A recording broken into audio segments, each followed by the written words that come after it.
Hello दोस्तों, स्वागत करता हूँ आप सभी को इस प्यारा सा चैनल नशा ऑनलाइन क्लासेज में।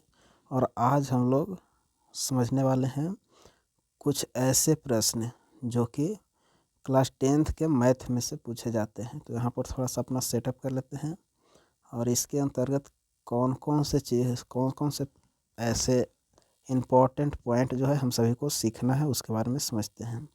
तो आज इस वीडियो के अंतर्गत हम लोग देखने वाले हैं बिहार बोर्ड मैट्रिक 2026, यानी कि बिहार बोर्ड मैट्रिक 2026 में जो भी प्रश्न आप सभी के सामने VVI जो होगा उन सभी को 25 के संख्या में टॉप प्रश्न जो है VVI बहुपद के, जिसको अंग्रेजी में पॉलिनोमियल कहते हैं, गणित का यह चैप्टर है और यह चैप्टर संख्या 2 है। आप सभी को पता होगा कि यह चैप्टर संख्या कितना है, तो चैप्टर 2 है। और यहाँ पर लिखा गया है कि यहाँ से नहीं तो कहीं से नहीं, मतलब कि जो इसके अंतर्गत आएगा उस प्रश्न से नहीं आएगा तो फिर कहीं से नहीं आएगा, फिर उसका सिलेबस अलग होगा तभी यहाँ से नहीं आ पाएगा। तो चलिए देखते हैं आगे कैसा प्रश्न है। उससे पहले आप सभी से यहाँ पर नम्र निवेदन है, आप सभी के सामने नम्र निवेदन है, हाथ जोड़कर विनती है कि आप लोग इस चैनल को सब्सक्राइब कीजिए, शेयर कीजिए और लाइक कीजिए। आप अपने दोस्तों के पास शेयर कीजिए और पसंद आता है तो लाइक कीजिए और फिर सब्सक्राइब कीजिए। चलिए देखिए, पहले प्रश्न को देख लीजिए। अगर अच्छा लगे तो ही ये तीनों काम करना है और ना अच्छा लगे तो कोई दिक्कत नहीं है, आप लोग स्किप कर सकते हैं। तो चलिए, सबसे पहला प्रश्न लिखा हुआ है आप सभी के सामने और यहाँ पर क्या लिखा हुआ है कि x के पावर 3 और प्लस में x का स्क्वायर बहुपद का घात क्या है। यहाँ पर पूछा गया है कि ये जो बहुपद लिखा गया है इसका घात क्या है। तो आप सभी को पता होगा कि अधिकतम घात जो रहता है वही दिया गया बहुपद का घात होता है। तो इसमें सबसे ज़्यादा कौन सा घात है, तो यहाँ पर घात सबसे अधिक है जो कि है 3, यानी कि इसका बिल्कुल सही ऑप्शन हो जाएगा सी। यहाँ पर ऑप्शन संख्या सी। अब इसके बाद चलते हैं 2 नंबर प्रश्न में। आप सभी को देखते हुए चलना है कि हमारा यहाँ पर पूरे 25 प्रश्न है, उसमें से कितने प्रश्न आप सभी का सही हो पाया है। जो भी स्टूडेंट 20 प्रश्न ले आएंगे यानी कि उनका जड़ पकड़ा हुआ है, बहुत अच्छे से समझ पाते हैं। अब यहाँ पर 2 नंबर प्रश्न में चलते हैं। 2 नंबर प्रश्न में लिखा गया है कि रैखिक बहुपद का घात क्या होता है, यानी कि जो रैखिक बहुपद होता है उसका व्यापक रूप भी आप सबके सामने लिख सकते हैं। तो यहाँ पर लिखा होता है AX प्लस में B और बस इतना ही होता है। ये जो है हमारे रैखिक बहुपद का एक व्यंजक है, व्यापक रूप कहते हैं। और यहाँ पर रैखिक बहुपद का कितना हल होता है, कितना घात होता है, यहाँ पर घात के बारे में बोला गया है। तो रैखिक बहुपद में सिर्फ एक ही घात होता है, यानी कि पावर 1 होता है। अब 2 के बाद 3 नंबर में चलते हैं और 3 नंबर में लिखा हुआ है क्या, 3 नंबर में लिखा हुआ है कि द्विघात बहुपद, एक सेकंड थोड़ा सा, द्विघात बहुपद में पदों की संख्या कितना होता है, द्विघात बहुपद में पदों की संख्या कितना होता है। तो एक बार लिख के देख लेते हैं कि द्विघात बहुपद कितना होता है। तो द्विघात बहुपद इस प्रकार के होता है कि उसका जितना पावर अधिकतम हो, यानी कि 2x मान सकते हैं। इसका व्यापक रूप पर चलते हैं और व्यापक रूप क्या होता है, तो यहाँ पर होता है AX स्क्वायर प्लस में BX और प्लस में C। तो आप सभी लोग यहाँ पर गिनती कीजिए कि इसका कितना इसमें पद है। पहले तो AX स्क्वायर हो गया, फिर BX और प्लस में C हो गया। तो हम लोग कह सकते हैं कि यहाँ पर 3 बहुपद है, लेकिन बहुपद यहाँ पर अंक को नहीं जोड़ता है, शायद अंक को नहीं जोड़ता है। तो यहाँ पर इसका बिल्कुल सही ऑप्शन हो जाएगा ओनली फॉर B। तो चलिए इसके बाद प्रश्न संख्या 3 के बाद 4 में चलते हैं। अगर कोई प्रश्न यहाँ पर ऐसा लगता है कि गलत हो गया है तो आप लोग कमेंट करके बता सकते हैं कि यह प्रश्न आप सभी का गलत था, तो उसको हम फिर से सुधारने का प्रयास करेंगे। अब यहाँ पर लिखा हुआ है कि द्विघात बहुपद के शून्य कितने होते हैं, -2 होता है, +2 होता है, या 3 के संख्या में, या 1 भी नहीं होता है। इन चारों का ऑप्शन कौन सा सही होगा, तो इसका बिल्कुल सही ऑप्शन +2 होगा। और इसके बाद 3 के बाद 4 5 में चलते हैं और 5 नंबर में क्या लिखा हुआ है, तो 5 नंबर में लिखा हुआ है यहाँ पर एक बहुपद दिया गया है। यदि x के स्क्वायर प्लस में 3x तो शून्यक होगा, इसका कितना शून्यक होगा, 1 होगा, 2 होगा, 3 होगा, -3 होगा, या इनमें से कौन होगा। तो यहाँ पर इसका जब हल करेंगे तो तुम्हारा शून्य की संख्या कितना होगा ये पूछा जा रहा है। तो बताइए कि इसका सही आंसर कौन सा होगा। और इसको बिल्कुल सही आंसर हो जाएगा क्योंकि इसका पावर 2 है। यहाँ पर पावर में 2 स्क्वायर लगा हुआ है तो हम लोग कह सकते हैं कि इसका सिर्फ 2 ही शून्य हो पाएगा। तो यहाँ पर 2 इसका आंसर हो जाएगा। 5 के बाद हम 6 नंबर प्रश्न में चलते हैं। और 6 नंबर में क्या लिखा हुआ है कि शून्यक बहुपद के घात है। शून्य बहुपद का घात कितना होता है? 0 होता है, 1 होता है, 2 होता है या 5 होता है।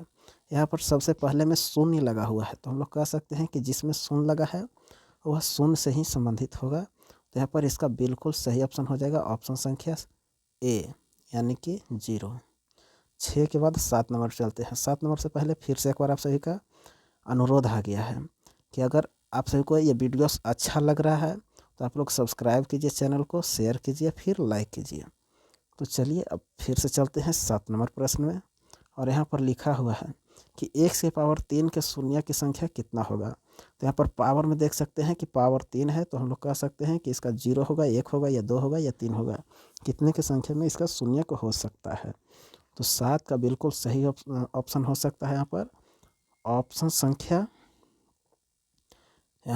संख्या हो जाएगा 3 और ऑप्शन डी इसका 3 के संख्या में शून्यक होगा। 7 के बाद अब 8 में चलते हैं। और 8 में क्या लिखा हुआ है? 8 में लिखा हुआ है कि शून्यक वह मान है जिस पर बहुपद का अधिकतम घात होता है या बहुपद न्यूनतम होता है, बहुपद का मान 0 होता है या बहुपद अपरिभाषित होता है। इसका बिल्कुल सही ऑप्शन कौन सा होगा? तो यहाँ पर फिर से एक बार देख लेते हैं क्या लिखा हुआ है कि शून्यक वह मान है जिस पर बहुपद का घात अधिकतम होता है या बहुपद न्यूनतम होता है, बहुपद का मान 0 होता है या बहुपद अपरिभाषित होता है। तो आप लोग बताइए कि यहाँ पर इसका बिल्कुल सही ऑप्शन कौन सा सही होगा। तो यहाँ पर कह सकते हैं कि इसका बिल्कुल सही ऑप्शन ए हो जाएगा। यानी कि जितना उसका घात होता है वही उसका शून्य कहलाता है, उतना ही शून्य निकाला जा सकता है, ये कहने का मतलब है। तो चलिए फिर से एक प्रश्न 9 नंबर में है कि द्विघात बहुपद के अधिकतम शून्य कितने होते हैं। जो द्विघात बहुपद होता है आप सभी को व्यापक रूप में लिख कर बताएं तो उसका कितना शून्यक हो सकता है। ऑप्शन ए में है 1, बी में 2, सी में 3 या 4। तो बताइए कि इसका बिल्कुल सही ऑप्शन कौन सा होगा। और इसका बिल्कुल सही आंसर द्विघात बहुपद है तो यहाँ पर बी हो जाएगा यानी कि 2 की संख्या में। 9 के बाद हम 10 नंबर में चलते हैं। और 10 नंबर में आ गया है कि x का स्क्वायर प्लस में 3 के शून्यक है। यानी कि जब इसको हल करेंगे, पूरा हल करना है, हल करेंगे तो इसका मान क्या आएगा। तो चलिए इसका हल कर लेते हैं थोड़ा सा। तो जैसे कि यहाँ पर क्या लिखा हुआ है, यहाँ पर लिखा हुआ है x का स्क्वायर और प्लस में 3। इसको हल करना है किस प्रकार से। तो यहाँ पर बराबर में अपने मन से 0 मान लेते हैं क्योंकि हम लोग मैथ के स्टूडेंट हैं।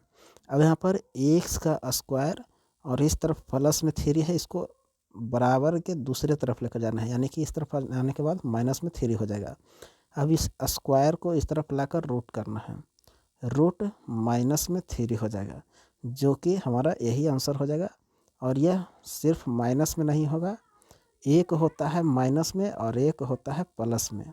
तो प्लस माइनस √3 हो जाएगा जो कि हमारा यहाँ पर ऑप्शन में नहीं है। तो हम लोग अपने मन से बना सकते हैं, जैसे कि यहाँ पर इसको बना सकते हैं। और बिल्कुल सही ऑप्शन यहाँ पर सी हो जाएगा यानी कि √3 और एक माइनस में √3 होगा। अब इसके बाद चलते हैं 10 के बाद 11 नंबर। और 11 नंबर में क्या लिखा हुआ है? 11 नंबर में लिखा हुआ है यहाँ पर कि द्विघात बहुपद में शून्यकों की संख्या अधिकतम कितनी होती है। कितनी नहीं लिखा हुआ है लेकिन हम यहाँ पर यही प्रश्न पूछा गया है, समझ सकते हैं। तो द्विघात बहुपद में शून्यकों की संख्या अधिकतम कितनी होती है? 1 होती है, 2 होती है, 3 होती है या फिर से ऑप्शन ए के द्वारा कहा गया है तो ए में भी 1 लिखा हुआ है। तो बताइए कि इनमें से कौन सही है। तो इसका बिल्कुल सही ऑप्शन हो जाएगा ऑप्शन संख्या, जल्दी से बताइए ऑप्शन संख्या कौन सा होगा। तो बी यानी कि 2, द्विघात बहुपद 2। 11 के बाद अब 12 नंबर में चलते हैं। और 12 नंबर में क्या लिखा है? यदि x प्लस में 4 तो 1 है, 1 क्या है? यहाँ पर 1 इसका क्या कह सकते हैं? घात है, गुणांक है, शून्यक है या इनमें से सभी है। मतलब कि घात भी है, शून्य गुणांक भी है या शून्यक भी है। तो हम लोग कह सकते हैं कि यहाँ पर फिर से एक बार समझा देते हैं थोड़ा सा देखिए क्या इसका कहने का मतलब है।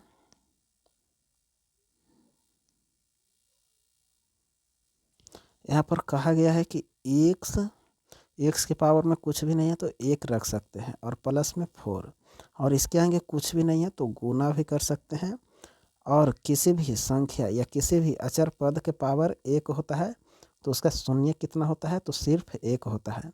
यानी कि हम कह सकते हैं कि इसका पावर भी एक है, गुणांक भी एक है और शून्यक भी एक है। यानी कि इसका बिल्कुल सही ऑप्शन हो जाएगा ऑप्शन संख्या डी, यानी कि ऑल।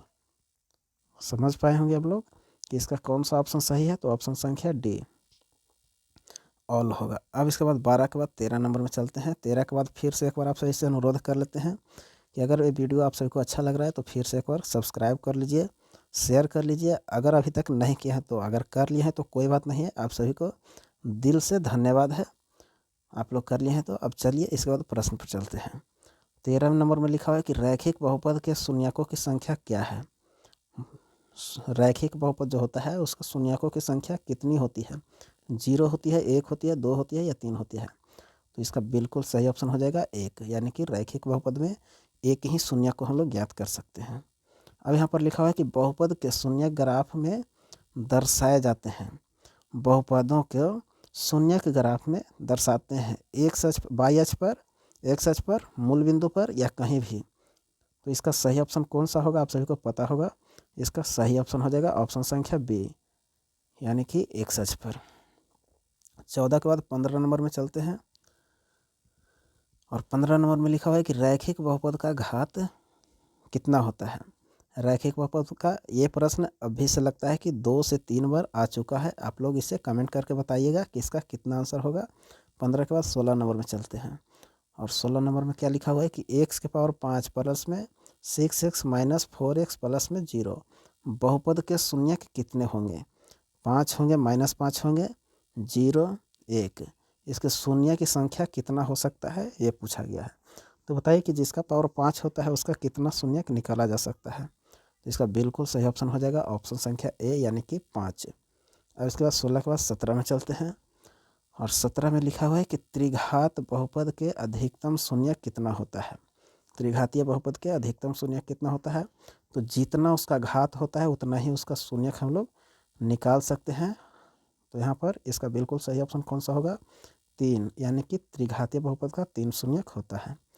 यहाँ पर लिखा हुआ है एक्स की पावर 3 और प्लस में 7x माइनस 4 इसका घात कितना है ये पूछा गया है। तो बताइए कि इसका घात कितना है। सर्वाधिक जो घात रहता है वही उसका घात होता है। तो यहाँ पर इसका बिल्कुल सही ऑप्शन 0 होगा, 1 होगा, 2 होगा या 3 होगा। तो इसका बिल्कुल सही ऑप्शन जो होगा यहाँ पर अधिकतम पावर 3 है। तो हम लोग कह सकते हैं कि इसका डी ऑप्शन सही हो जाएगा। 18 के बाद फिर से एक बार आप सभी लोग उबियाइएगा नहीं, बेचैन मत होइएगा। क्यों? क्योंकि हमारा काम है कि जो स्टूडेंट अभी तक सब्सक्राइब नहीं किए हैं उनको से बरियरी हो या किसी भी प्रकार से हो उनसे सब्सक्राइब करवा लेना है, फिर उनके दोस्तों के पास तक भी पहुंच जाना है। क्यों? क्योंकि ज़रूरी है, उनको ज़रूरत है हमारा और हमें ज़रूरी है उनका। तो शेयर कर लीजिए, सब्सक्राइब कर लीजिए, फिर से एक बार लाइक कीजिए। लाइक जो कर चुके हैं उनके लिए कोई दिक्कत नहीं है, सब्सक्राइब कर चुके हैं कोई दिक्कत नहीं है, लेकिन शेयर को कितना बार कर सकते हैं। तो चलिए फिर से एक बार कर लीजिए। अब 19 नंबर प्रश्न में लिखा हुआ है, 19 नंबर में लिखा हुआ है कि बहुपद के शून्यक को और किस नाम से जाना जाता है। बहुपद के शून्य को और किस नाम से जाना जाता है, घात के रूप में, मूल के रूप में, गुणांक के रूप में, पद के रूप में। तो बताइए कि इसको शून्य के रूप में किसे जाना जाता है। तो अभी हम बताए हैं कि जितना घात रहता है उतना ही शून्यक निकाला जा सकता है। तो इसका सही ऑप्शन कौन सा होगा, ऑप्शन संख्या ए, यानी कि घात के रूप में। 15 के बाद 19 के बाद 20 नंबर में चलते हैं। 20 नंबर में लिखा हुआ है कि यदि x माइनस में 2 बहुपद है तो मान क्या होगा। यानी कि यहाँ पर रैखिक बहुपद दिया गया है और रैखिक बहुपद x माइनस में 2 दिया गया है। x माइनस में 2 इसको हल करेंगे तो इसका कौन सा पद, कौन सा मान होगा, 1 होगा, 2 होगा, 0 होगा, -2 होगा। तो इसको हल भी कर सकते हैं और नहीं तो इस प्रकार से भी कर सकते हैं। कैसे, देख लीजिए। यहाँ पर लिखा हुआ है x माइनस में 2 बराबर में 0 मान सकते हैं। तो x बराबर में इस तरफ माइनस में है तो इधर मतलब कि बराबर के दूसरे साइड जाकर प्लस में हो जाएगा, यानी कि एक्स का बिल्कुल सही मान हमारे पास प्लस में 2 है और वही बिल्कुल सही होगा। यहाँ पर इसका बिल्कुल सही ऑप्शन हो जाएगा ऑप्शन संख्या बी। और इसके बाद चलते हैं 20 के बाद 21। 21 नंबर में लिखा हुआ है कि एक्स के पावर 4 माइनस में 9x बहुपद का घात कितना दिया हुआ है। घात, अधिकतम घात जो होता है वह कितना दिया गया है। तो आप लोग बताइए, यहाँ पर कन्फ्यूजन वाला सवाल है। आप सभी का ऑप्शन तो यहाँ पर 4 आ रहा होगा, आंसर 4 है। क्यों? क्योंकि 10 के पावर 4 लिखा हुआ है। तो यहाँ पर उसका कोई गिनती नहीं है, जो कि अचर है, यानी कि जो गिनती वाला संख्या है उसका यहाँ पर कोई गिनती नहीं होता है। लेकिन जो चर होता है उसके साथ जितना पावर होता है वही गिनती होता है। तो यहाँ पर 4 वाला नहीं होगा, 1 वाला होगा। यानी कि दी गए बहुपद में अधिकतम घात कितना है, तो सिर्फ 1 है। 21 के बाद 22 नंबर में चलते हैं। और 22 नंबर में क्या लिखा है इसको समझ लेते हैं। 22 नंबर में लिखा हुआ है कि बहुपद में चर की उच्चतम घात कहलाती है, गुणांक कहलाती है, पद कहलाती है, घात कहलाती है, शून्य कहलाता है। फिर से लौट गया एक और प्रश्न जो कि पीछे था। तो बताइए कि यहाँ पर बहुपद के चर की उच्चतम घात क्या कहलाता है। शून्यक, बहुपद, शून्यक, पद, घात या शून्यक, सॉरी एक सेकेंड, गुणांक कहलाता है, पद कहलाता है, घात कहलाता है या शून्य कहलाता है। तो इसका बिल्कुल सही आंसर हो जाएगा शून्य कहलाता है।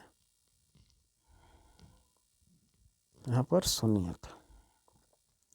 और इसके बाद चलते हैं 22 के बाद 23 नंबर में। और 23 नंबर में लिखा हुआ है, ये भी एक प्रकार का कन्फ्यूजन वाला सवाल है। यहाँ पर ये जो सिंबल है ऐसे करके वह घात को दर्शाता है, यानी कि एक्स के पावर लिखा हुआ है 1/4 और प्लस में 0। इसका शून्यक कौन सा हो सकता है? या तो कह सकते हैं शून्यक बराबर में घात भी होता है। तो घात बताइए कि इसका घात कौन सा है। तो 1/4 लिखा हुआ है और 1/4 यहाँ पर लिखा हुआ ऑप्शन में कहीं भी नहीं है। तो 1/4 को जब पलटते हैं तो एक्स के पावर माइनस में 4 हो जाता है, यानी कि जो रहता है ऊपर में बटा के रूप में, तो ऊपर वाला नीचे और नीचे वाला ऊपर करने पर उसका चिन्ह में परिवर्तन आ जाता है। तो हमारा बिल्कुल सही, अब आप लोग बता सकते हैं कि कौन सा है। तो यहाँ पर बिल्कुल सही ऑप्शन हो जाएगा ऑप्शन संख्या डी। 23 के बाद अब 24 नंबर से पहले एक बार लास्ट आप सभी को कहीं, हाँ एक बार लास्ट यहाँ पर होगा। तो चलिए एक बार 24 में देख लेते हैं। 24 नंबर में लिखा हुआ है कि स्थिर बहुपद के शून्य की संख्या कितना होता है। स्थिर बहुपद 0 होता है, 1 होता है, 2 होता है, अनंत होता है। तो स्थिर बहुपद यहाँ पर क्या होता है, तो इसका अनंत होता है। 24 के बाद 25 में चलते हैं और सबसे लास्ट प्रश्न में चलते हैं। यहाँ पर लिखा हुआ है कि बहुपद कहलाता है स्थिर बहुपद, शून्य बहुपद, रैखिक बहुपद, द्विघात बहुपद। तो यहाँ पर कौन बहुपद कहलाता है? तो जो बहुपद होता है वह बहुपद कहलाता है। तो स्थिर बहुपद भी हो सकता है, शून्य बहुपद नहीं होता है, रैखिक एक प्रकार का बहुपद होता है, द्विघात भी बहुपद होता है। तो यहाँ पर इसका सही ऑप्शन एक बार फिर से आप सभी से अनुरोध है कि अगर फिर से एक बार सब्सक्राइब नहीं किए हैं तो सब्सक्राइब कर लीजिए, शेयर कर दीजिए और लाइक करके एक छोटा प्यारा सा कमेंट कर दीजिए। और चलिए मिलते हैं फिर से अगला वीडियो जो कि होगा फिजिक्स का। और फिजिक्स के साथ हमारा फिजिक्स का होने वाला है, वो भी आधा घंटा के बाद आप सभी के सामने अपलोड कर दिया जाएगा। तो आप लोग जाकर ज़रूर उसे देखिएगा और अपने दोस्तों के पास भी शेयर करके दिखला दीजिएगा, ताकि उनका जो प्रश्न भी जो है बिल्कुल सटीक है, वहाँ पर जाकर सीधे टकराए इस कारण से। तो चलिए मिलते हैं अगले वीडियो में। धन्यवाद।